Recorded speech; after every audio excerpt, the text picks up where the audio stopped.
करवीर निवासिनी अंबाबाई देवीचा शारदीय नवरात्रोत्सव बुधवारपासून सुरू झालाय।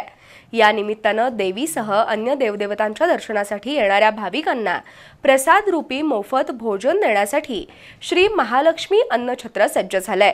दररोज 10,000 पेक्षा अधिक भाविकांना या प्रसाद रूपी भोजनाचा लाभ या अन्नछत्राच्या वतीनं मिळणार आहे।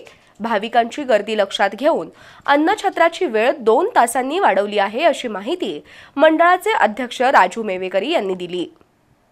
श्री महालक्ष्मी अन्नछत्र मंडळाच्या वतीनं देवी दर्शनासाठी येणाऱ्या पर्यटक भाविकांसाठी प्रसाद रूपी मोफत भोजन देण्याचा उपक्रम गेली 70 वर्षे सुरू आहे।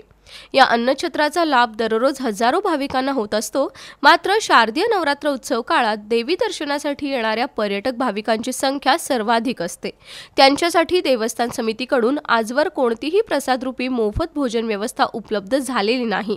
पण लोकसहकार्यातून राजू मेवेकरी आणि त्यांचे सहकारी श्री महालक्ष्मी अन्नछत्र चालवतात। उत्सव काळात दररोज 10,000 पेक्षा अधिक भाविक या प्रसाद रूपी मोफत भोजनाचा लाभ घेत असल्यामुळे अन्नछत्राची वेळ 2 तासांनी वाढवून ती आता 11 ते 4 अशी करण्यात आली आहे। याचबरोबर श्री महालक्ष्मी धर्मशाळेमध्ये असणाऱ्या 125 अत्याधुनिक खोल्यांमध्ये 800 ते 1000 भाविकांना राहण्याची सुविधा सुद्धा राजू मेवेकरी आणि त्यांच्या सहकार्यांनी केली आहे। ललिता पंचमीचं औचित्य साधून भाविकांसाठी मंडळाच्या वतीनं 8 ऑक्टोबर रोजी मोफत KMT बस सेवा त्र्यंबोली आणि टेमलाई देवी दर्शनासाठी करून देण्यात आली आहे। याचा लाभ नागरिकांनी घ्यावा असं आवाहन राजू मेवेकरी यांनी केलंय।